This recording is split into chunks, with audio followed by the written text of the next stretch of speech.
السلام علیکم ورحمۃ اللہ وبرکاتہ۔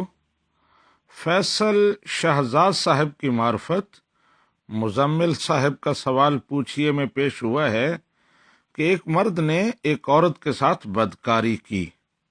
اب وقت گزرنے کے بعد کچھ حالات ایسے بنے ہیں کہ اسی مرد کا اس عورت کی بیٹی کے ساتھ، یعنی جس عورت سے بدکاری کی تھی اس کی بیٹی کے ساتھ نکاح ہونے جا رہا ہے۔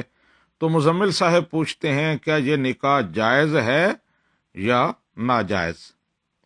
جی مزمل صاحب، یہ نکاح قطعاً ناجائز ہے، یہ کسی بھی صورت میں نہیں ہو سکتا۔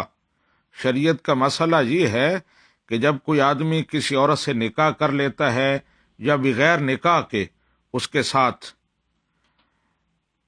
تعلقات قائم کرتا ہے، بدکاری حتیٰ کہ شہوت کے ساتھ اس کو چھو لیتا ہے، تو اس سے بھی حرمت مصاہرت ثابت ہو جاتی ہے۔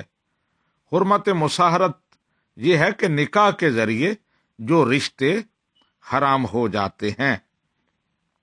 تو اگر کوئی شہوت کے ساتھ برے ارادے سے کسی عورت کو پکڑتا ہے تو اس سے بھی حرمت مصاہرت ثابت ہو جاتی ہے، اور جس عورت کے ساتھ نکاح ہو جائے یا اس سے بندہ بدکاری کا مرتکب ہو تو اس عورت کی فروع تمام عورتیں، یعنی نیچے جو اس کی اولاد میں عورتیں ہوتی ہیں، بیٹیاں، پوتیاں، نواسیاں، وہ ساری اس مرد پر حرام ہو جاتی ہیں، اور اس عورت کی اصول یعنی اس کی مائیں، نانیاں، دادیاں، وہ بھی اس پر حرام ہو جاتی ہیں۔